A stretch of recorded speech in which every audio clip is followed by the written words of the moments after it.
Welcome to SAS, short and sweet tips for the business sector from the Case Mastermind Group.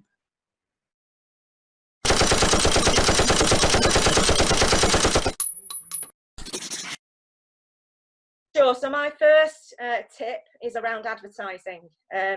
Now people fall into the trap with advertising of thinking that they can just stick any old advert out there and expect the right people to come along and apply for that job. And what a wonderful world it would be if that was the case. But our tip with advertising is, look, this is your first touch point to potentially your new employee. And so therefore you want to get this absolutely right. The other thing to mention is that 85% now of job seekers are searching online. So you need to make sure you're placing your advert first of all. Even before you've decided what you're going to place in your advert, you need to decide where you're going to place that advert. But there are some absolute must-haves that you must get right in your advert. And first of all, obviously, you want to make sure you've got a job title that's searched upon. People can call their preferred candidate whatever they want when they get them, but let's make sure we're calling it something popular on the job boards, and then somebody will actually find it. The other tip is, please make sure you do put on there the salary. A lot of people fall into the trap nowadays of putting competitive salary. Our belief is that you need to give people an indication of what they're going to be paid. Competitive can mean very different things to very different people. So you need to give people certainly an idea, and a bracket is absolutely fine. So a from and a to, or a circa, but something on there in terms of salary. Obviously, you need to be telling people where the job is as well. So job title, salary, and location are absolute must-haves for us. But the three most important things: who you are, what business you're in, what the job actually entails, and what experience the person needs to have.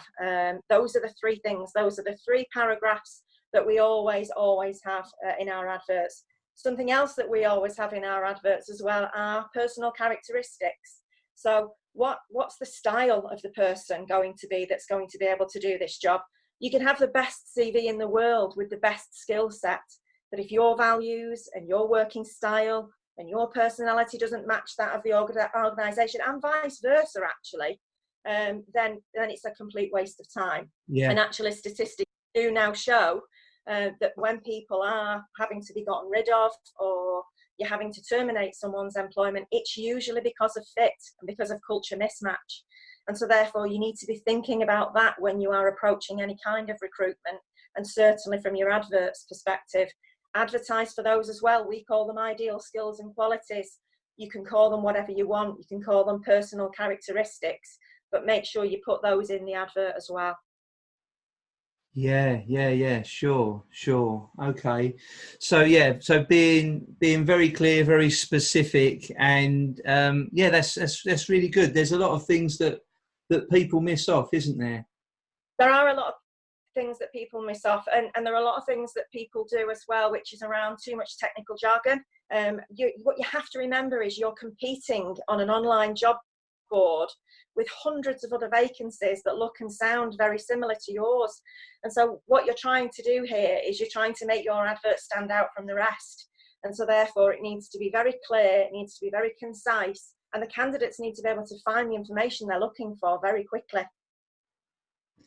Yeah, sure. Because we're in an age now that it's about low friction for people to interact online.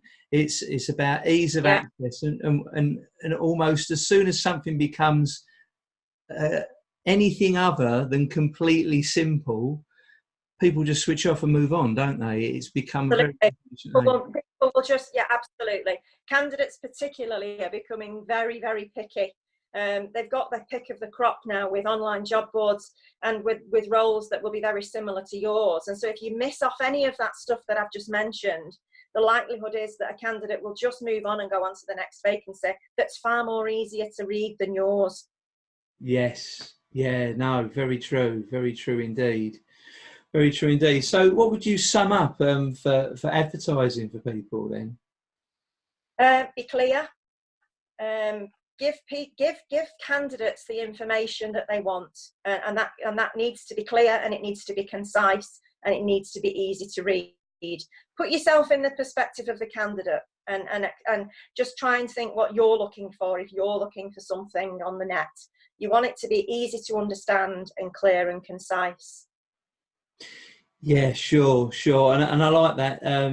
You're the guinea pig. If you go on there, like as an applicant, or even ask somebody else to go on there as an applicant and have a look, it's a great way of testing it before it goes out there in the marketplace, isn't it? Yeah. Okay. Excellent. Yeah, that's right. You sense check it yourself. Yes. Yeah. Definitely. Thank you for spending time with us today. This has been brought to you by the Case Mastermind Group. Please be sure to follow us in the links to this message. Please give your real, honest feedback on what you have just heard and share what you enjoyed or liked the best. We really do check the feedback that we receive. Please also share with your friends who you believe could benefit from it, just to show you care. To our listeners, remember, no matter where you are on the mountain of success, let's enjoy the journey together to the top. We will see you there, my friends.